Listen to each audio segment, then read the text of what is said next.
So there's a line of data 7b61. We're at line 22, 7b61. Homoclinic Bifurcations, Separatrix, Equation Wow Seti. There's the alien radial signal. And there's the data. Okay, so this is PDF results from Homoclinic Billiard trajectories, well dated. Okay, May 18th, 2013. Today's June 24th. Okay, so the keywords were from Separatrix splitting. It's from line 22, 7b60. Klystrons and RF power delivery was the previous video. Quote from PDF results on a blog: exponentially small Separatrix splittings and almost invisible homoclinic bifurcations. Some billiard tables.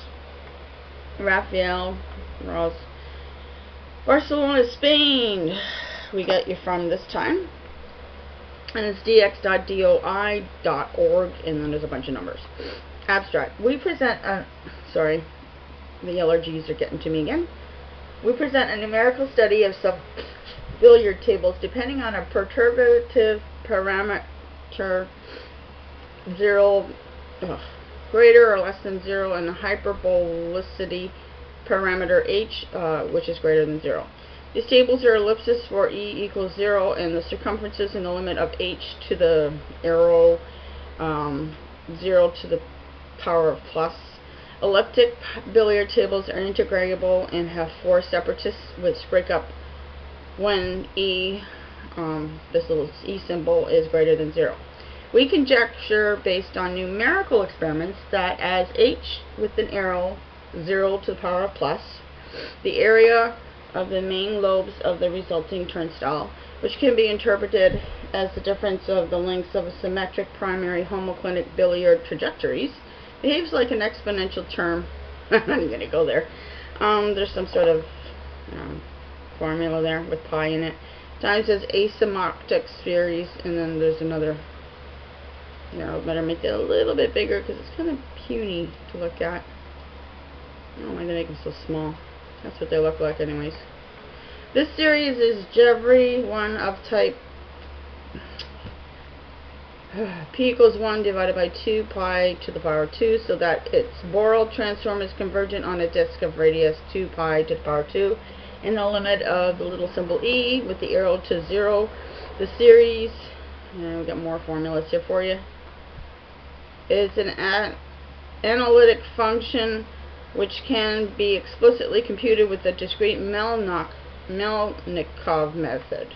The asymptotic series, which is a symbol, a bunch of symbols associated to the second exponential term, some more symbols, has the same properties. Finally, we have detected some almost invisible homoclinic bifurcations that take place in an exponentially small region of the parameter space.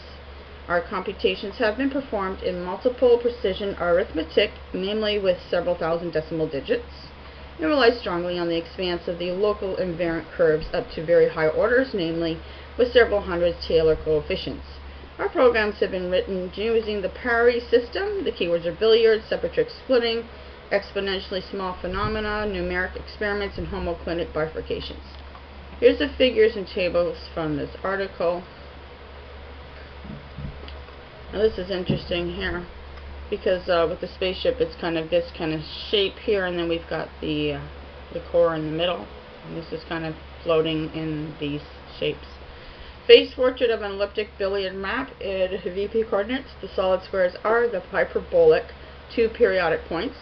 So that's interesting, because hyperbolic is one of the things that we want with the photon energy in the middle. We want it to float hyperbolic space.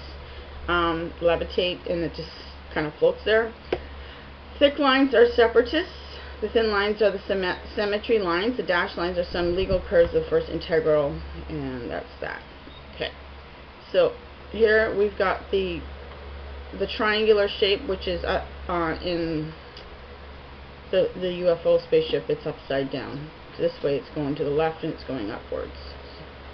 Two kinds of axial homoclinic trajectories: a sine ellipse, x-axial left and y-axial right. The foci are marked with squares. And then this is the homoclinic tangle, and this is you could use this for your Tevatron ring in the spaceship. You've got your core here, you've got your spaceship here, and then you got these two rings going around it, which are generating energy around the ship. And that would be your electric field with your proton energy there.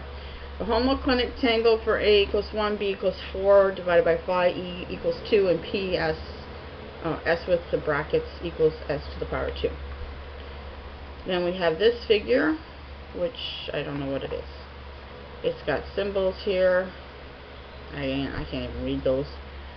So you can take a look at them. If you go to the website, you'll be able to figure it out, right? I just talk about it, that's it. The Jevry coefficients, again, more symbolism. The marked points correspond to Taylor coefficients. The coefficients left and right, more calculations there.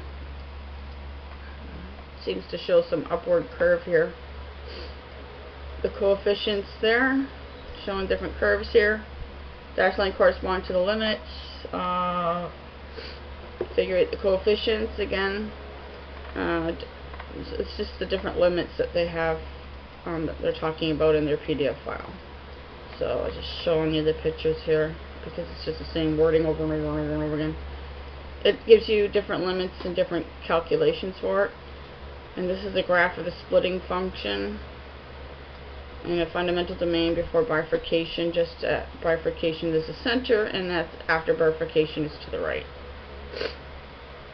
This reminds me of the Higgs signal, how it goes up and down like a little mountain. Okay, the graphs of the functions, continuous lines, dotted lines, and dashed lines. Can't really see in this graph. The graphs of the functions again, with more symbols showing a bit of a split. Now this one here you would use for the diffraction of the crystal laser beam signal. You could use that for that. Okay, so this is www.sciencedirect.com. There's the link there. You can take a look at the graphs and look at all the little tiny letters over here. Okay, so Separatrix splitting will be in the next video as well. Thanks for watching.